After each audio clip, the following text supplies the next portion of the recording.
On Veterans Day tomorrow, thousands of people will visit the World War II Memorial in Washington, D.C. But many of the veterans for whom it was built have never had the chance to see it. An organization called Honor Flight is trying to change that for all the heroes that remain before time runs out. All right, ladies and gentlemen, in a few moments we are going to begin boarding Southwest Long flight. before Southwest 533 is set to depart, We do boarding groups of 30. some extraordinary passengers have arrived. It worked out good, don't you think? It's only 5:30 a.m., This is a special day, not only for them, but also for you. but heroes are early risers. This is the greatest generation, obviously, Mike. These men in wheelchairs are leaving for Washington, D.C. as part of an all-expenses-paid trip. We would not be here today without them fighting for us. A small price to pay when you hear their stories. When we got there, there were a lot of people that were dead. 89-year-old Ray Pkg was just 19 when he landed on the beaches of Normandy on June 6, 1944, also known as D-Day. I didn't think I'd make it.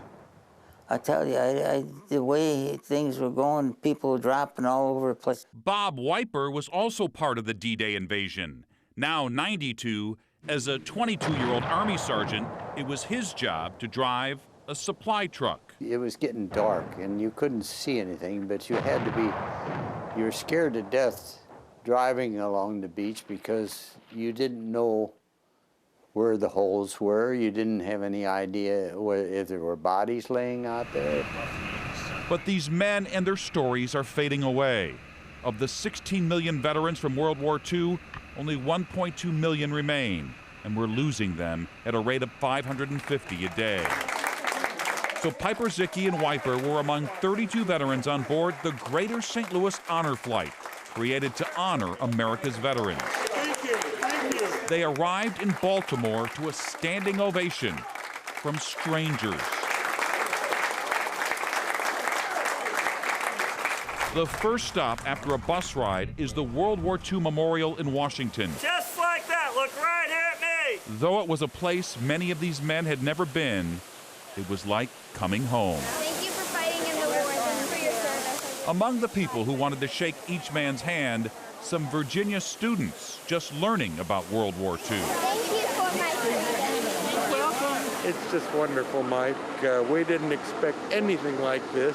Part of that humble nature of this generation where they don't expect much, and that's why it's most important for us to show them this respect they deserve. Look right here. As each veteran took a step into their past, they also took time to mourn the men and women who never saw this memorial built for them.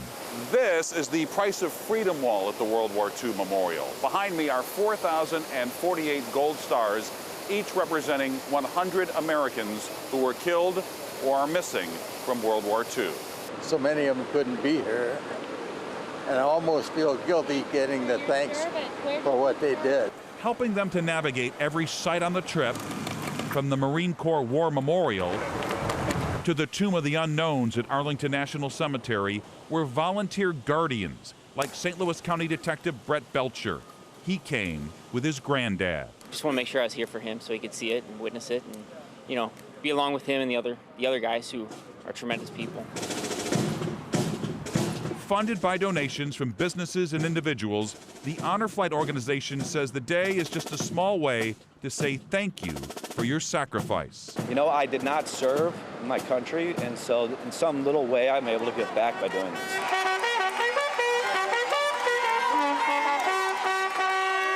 Some 16 hours after leaving St. Louis, the World War II vets arrived back at Lambert to a hero's welcome.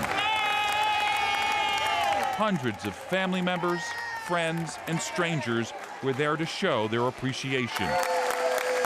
The Honor Flight was the nicest thing I ever experienced. They have names like Pkg, Wiper, and Lerner, but they stood for liberty, justice, and bravery. The Greater St. Louis Honor Flight, remembering the veterans who never asked for anything and thanking them for a nation that owes them everything. If you know of a veteran who should be on an honor flight, or if you'd like to help the organization as a volunteer or with a donation, we can link you to their website when you go to this story on KSDK.com.